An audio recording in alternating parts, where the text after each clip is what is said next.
You ask Tiger to solve. This deals with linear equations with one unknown. The final result is c equals 3/4. Let's solve it step by step.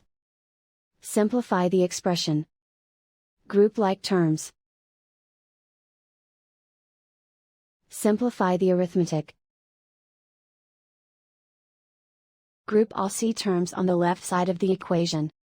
Subtract c from both sides.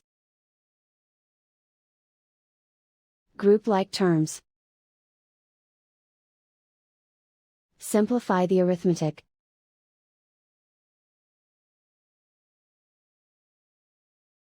Group all constants on the right side of the equation. Subtract 3 from both sides. Simplify the arithmetic.